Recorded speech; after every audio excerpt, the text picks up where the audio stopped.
And see, you know why we got let me relax and get my hate out of my system. I do like the future of the Raiders. I do. Okay, talk to me, bro.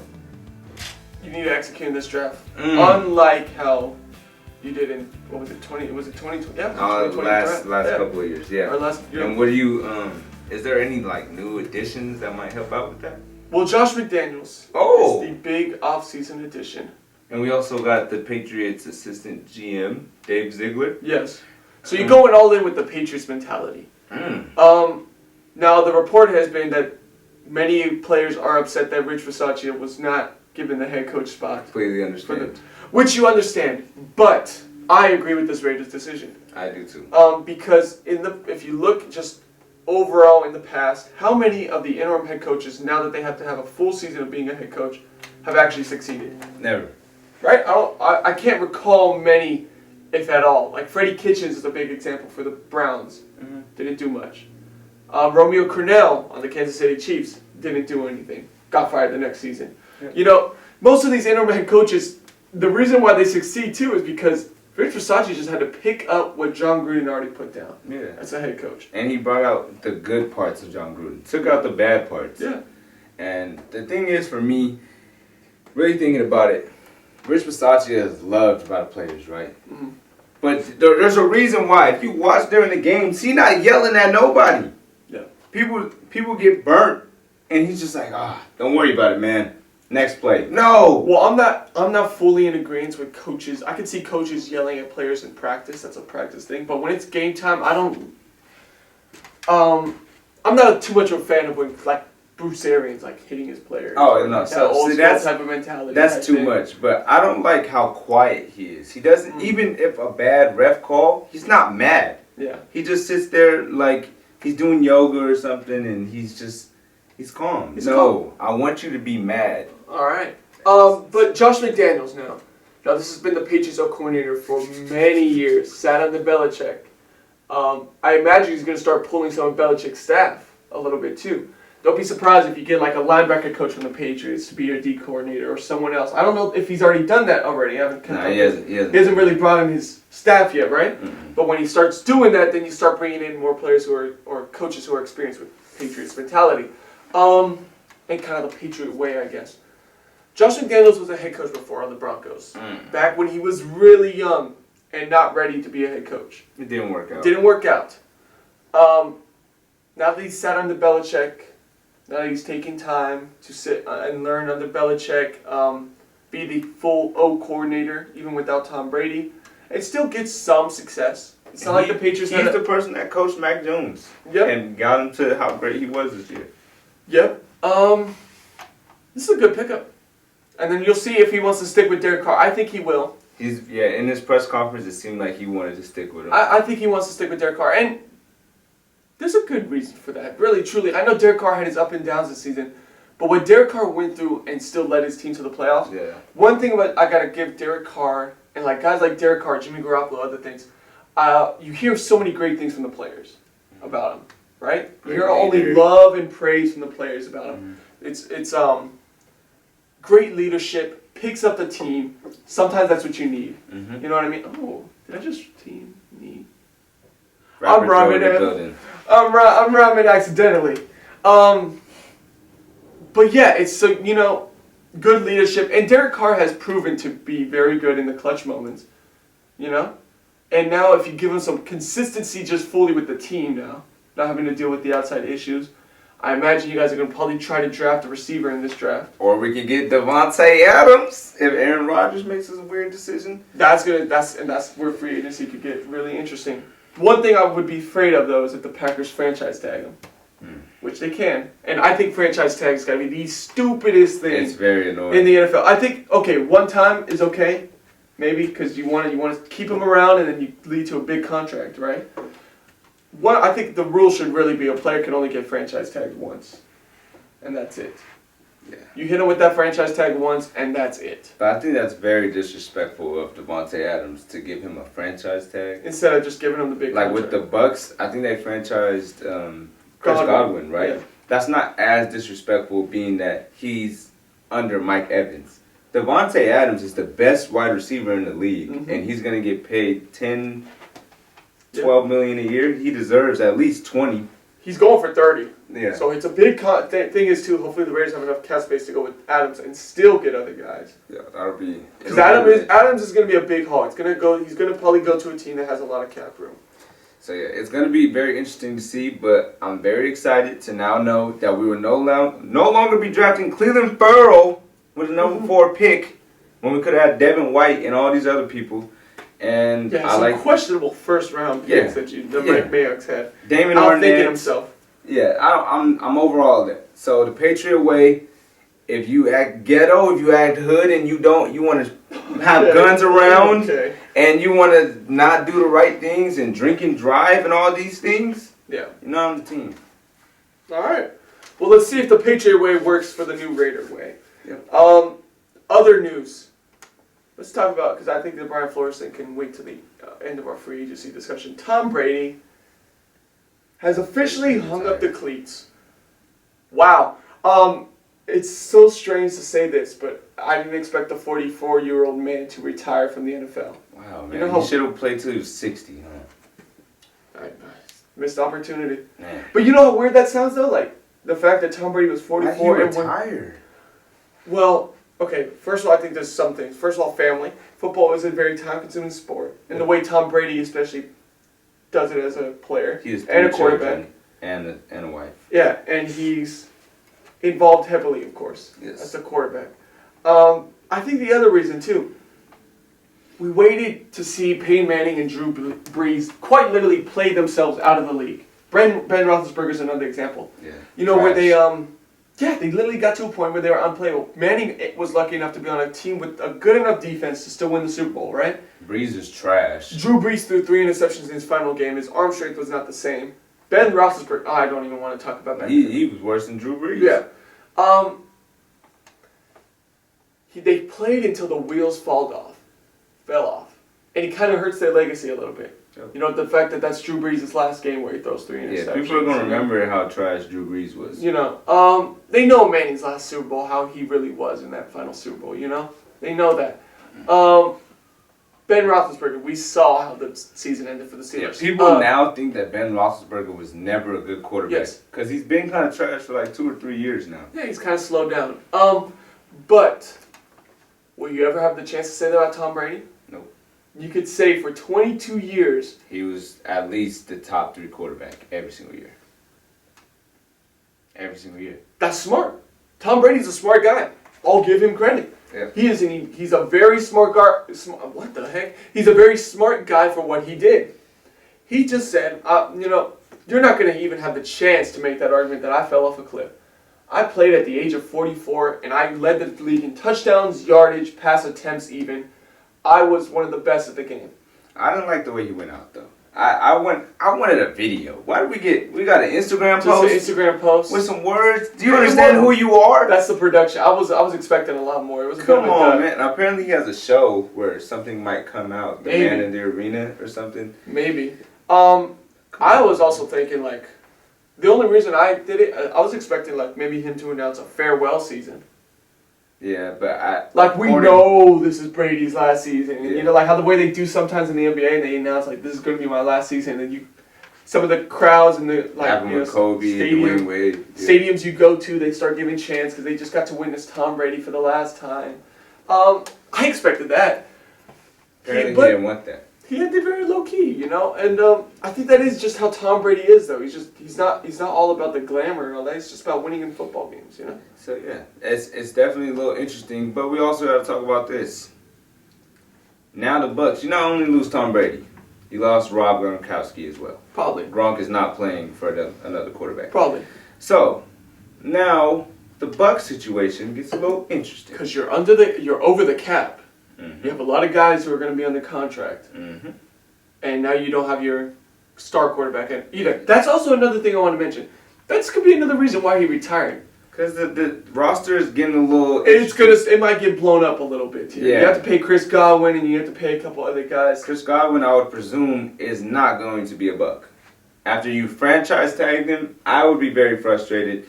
And on top of that, he had an injury. They need to give him a big contract to even consider getting Chris Godwin. But he also had an injury, so they can use that as leverage. You didn't play with us. We could have maybe won the Super Bowl if you were healthy, but you weren't healthy.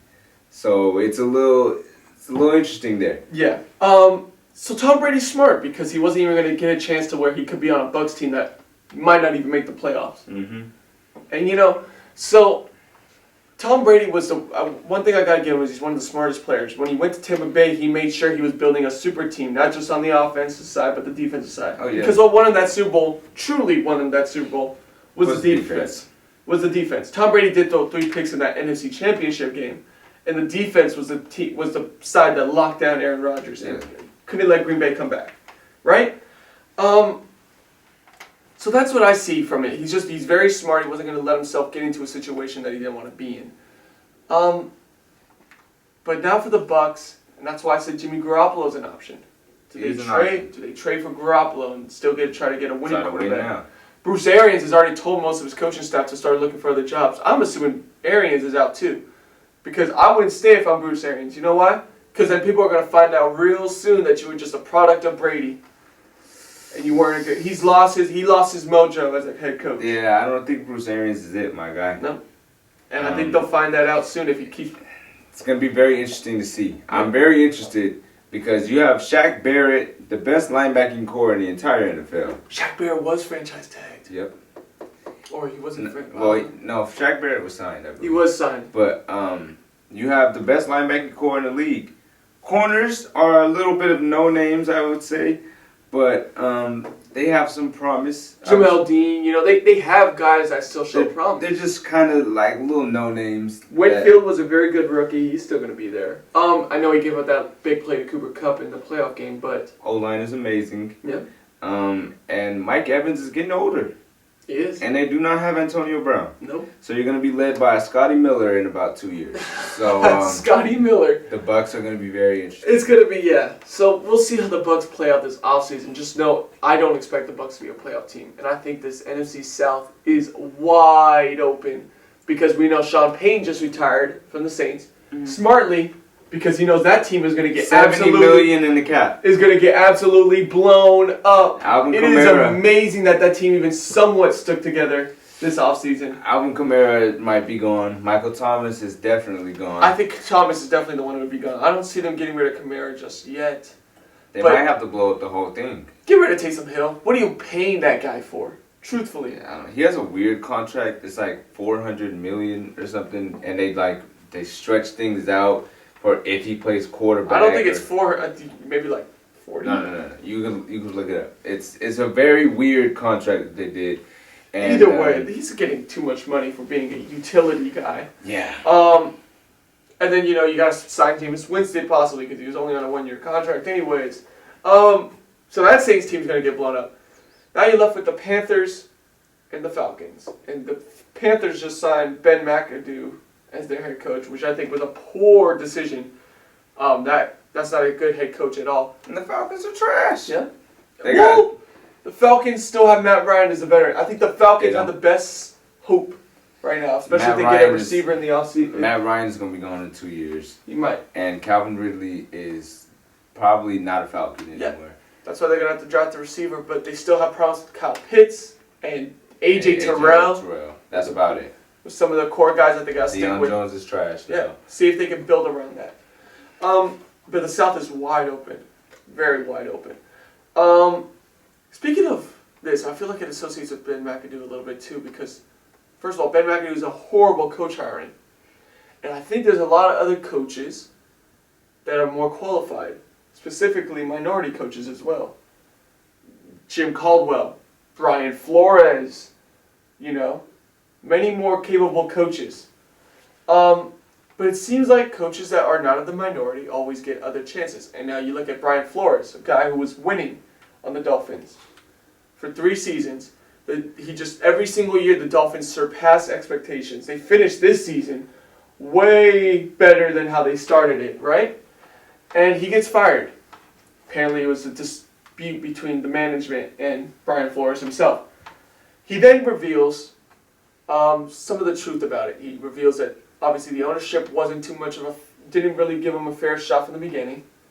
They paid Brian Flores $100,000 to lose every game in the 2019 season and got mad when they went on a win streak there at the end, which is poor for an organization in the first place. I also would have taken the $1,000 and I would have lost on purpose. I would have taken the money, but that's just because we're broke. Yeah. Anyways, in the end, Brian Flores is just a winner though. He's a great coach. He's a winner, and he's doing it all with Tua, who we don't know if he's really a fool, if he's really the real deal or not. You know? Wow. And then he reveals about the Giants situation where apparently they already hired Brian Dabble before even giving Brian Flores a proper interview, and the only reason they were doing the interview was to make it seem like they weren't racist or anything. Yeah, because they have to do the Rooney Rule, which is you have to at least interview one or two, I think, minority coaches, right? Which shows that the Rooney Rule doesn't work because they could just give a BS interview anyways. Just say, okay, yeah, we interviewed you, but we're not even going to look at you. No, right? Who cares? When you have Eric Bieniemy, Jim Caldwell, Brian Flores, and the other thing I want to mention about coaches too is it seems like whenever there's Mike Vrabel has a criminal history. Not like a crazy one, of course, but he does. But when we talk about Eric Bieniemy, then everyone brings up his criminal history. Then they try to find things on these minority coaches.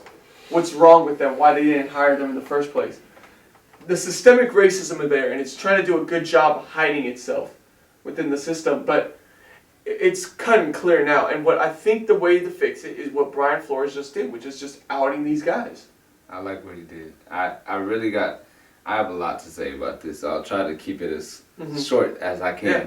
But, so one reason why I love the Raiders is because they didn't care about this issue.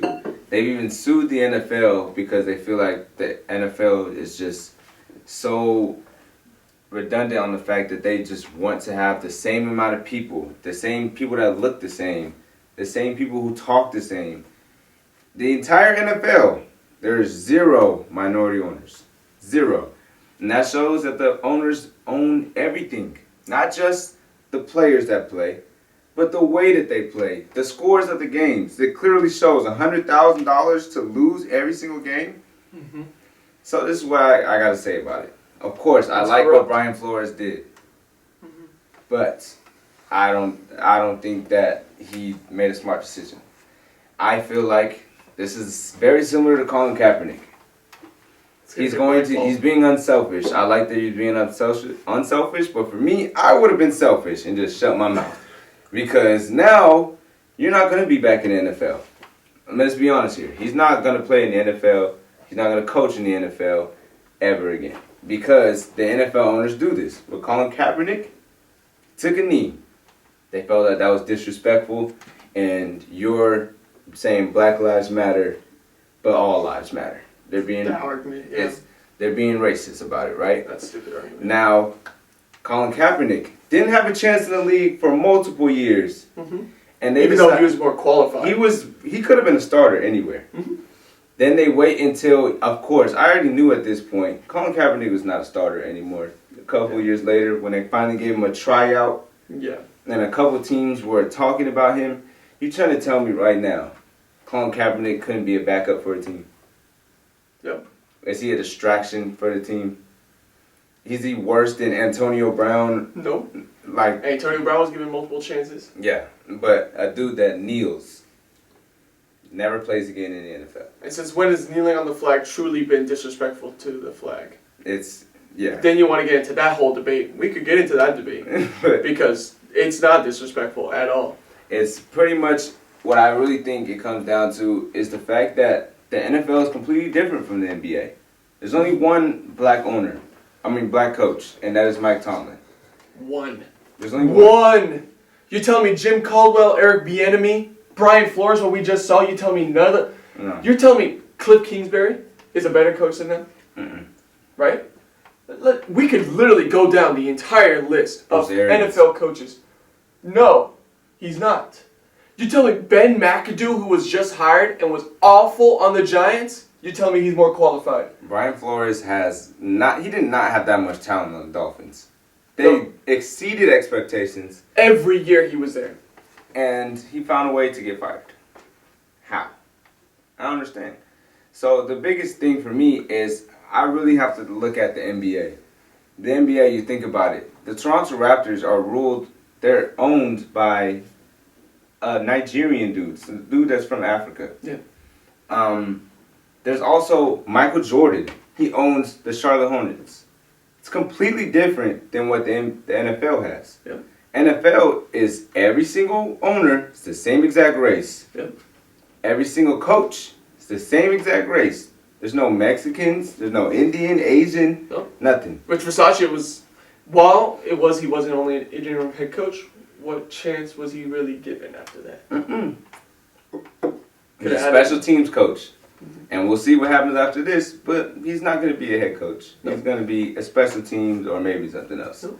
And I think it just goes to show that there is definitely still racism in this world, and that's not... Because they look at the white coach and they see a lot more from him compared to a minority coach, when most of these minority coaches, I will argue, are more qualified than at least 10 to 15 of the coaches in this league right now. In this current moment. Yeah. The last thing that just irritates me about the NFL is the players, the way they treat the players. Mm-hmm. Lamar Jackson is clear evidence of it. I think it's more the media with that one. Yeah, but it's still around the NFL. Yeah. So with Lamar Jackson, he's from Florida. He doesn't change the way he talks or anything. And he's a running back. He can't be a receiver. No. I mean, he can't be a quarterback because... Can't be the team's leader. His mind, he doesn't have the mind capability that a Peyton Manning or a Tom Brady can. Michael Vick, there's a big difference between this. I don't think Michael Vick faced the same that Lamar Jackson did. Mm-hmm. The reason why is because Michael Vick carried himself differently. He didn't talk the way Lamar Jackson does. Lamar Jackson, I think we can all know he's from the hood, right? But why do we have to associate the way he talks? That's the big difference. The way that he talks, he doesn't carry himself in a proper way, the way that the media would want him to talk, and sound more sophisticated, sound like he knows what he's talking about. When you think about it, that doesn't have to do with anything. But Lamar Jackson is a running back. Michael Vick is more likely to be a quarterback. It's a lot of it. There's a lot that goes into this whole situation. And I think the first way, I know you said it was selfless of Brian Flores, but he might have ruined his career.